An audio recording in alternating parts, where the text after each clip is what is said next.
Be inspired for a more productive life full of hope.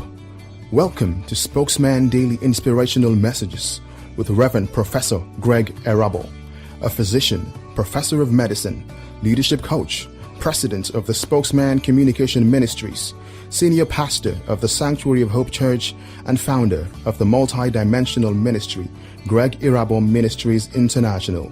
You will receive practical wisdom, power, and encouragement to pursue excellence in life and godliness. I welcome you to Spokesman Inspirational Messages. I'm so glad to be with you in this network. I pray that God will continue to strengthen you and bless you and fill you with His power and grace, so that as we walk together on the journey of life, we may live right with Christ and be found ready for Him when He comes in His kingdom, that we might do all that is pleasing to the Lord, that we might not fail and fall short of Christ. We are all friends, brothers in this journey, and we can encourage one another, we support one another. We are part of this global network. We are one together in fulfilling the purposes of Christ. We may fail, we may fall, we make mistakes, but let's keep pressing on. Let's keep pressing on. I will continue with where we started from, or where we last discussed, guarding our heart. And I've discussed many aspects of the heart, and today I will be looking at some others. And I want us to turn with me to Psalm 139, and I will just read two verses, verses 23 and then verses 24. Search me, O God, and know my heart. Test me and know my anxious thoughts. See to it if there is any offensive way in me, and lead me in the way everlasting.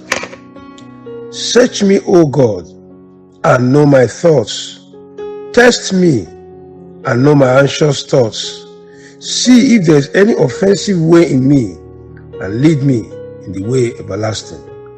This is a man who was determined to live right. He knows that the dealings of God are the dealings of the heart, the motives of the heart, the intentions of the heart. What goes in the heart is what God sees.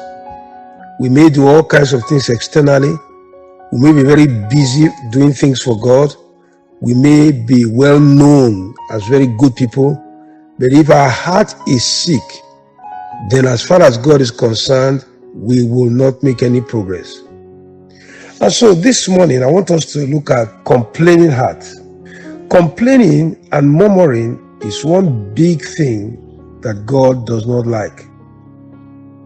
If you look at throughout the land of Israel, when they moved over to Canaan, they were always complaining, they were always murmuring. In Exodus 17 verse 2, the Holman Bible tells us this. So the people complained to Moses, give us water to drink. Why are you complaining to me? Moses replied to them, why are you testing the Lord? And so when people complain too much, it is a sign that they are tempting or testing God. And it's also an act of faithlessness. Numbers 14:2 tells us, all the sons of Israel grumbled against Moses and Aaron, and the whole congregation said to them, would that we have died in the land of Egypt, or would that we have died in this wilderness.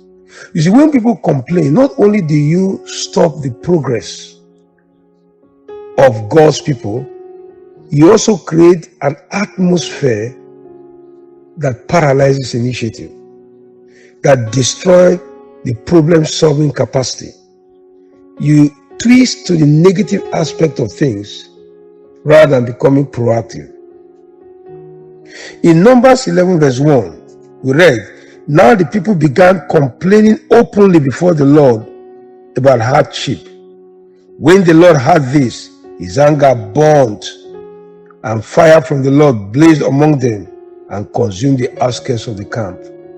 You see, every time we complain, even to man and also to God, we set up the anger of God.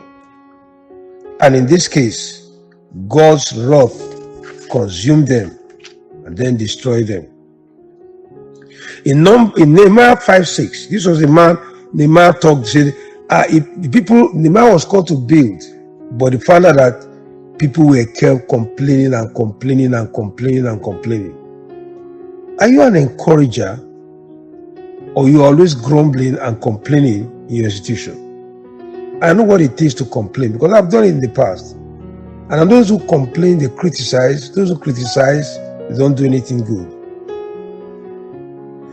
Psalm 144 verse 14 tells us that our oxen may be strong to labor, and there be no breaking in or going out, but there be no complaining in our street.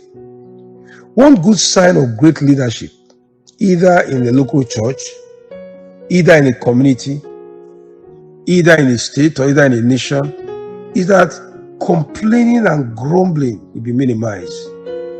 When everybody in a nation, in a community, or in a state are always complaining, you know that there's problem in that state and there's problem in the leadership.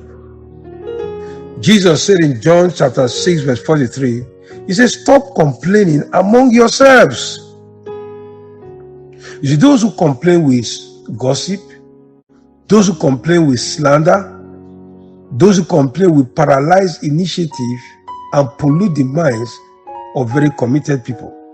The best thing is run away from those who complained or complains. 1 Corinthians 10 verse 10 tells us, you must stop complaining as some of them were doing, and they were annihilated by the destroyer.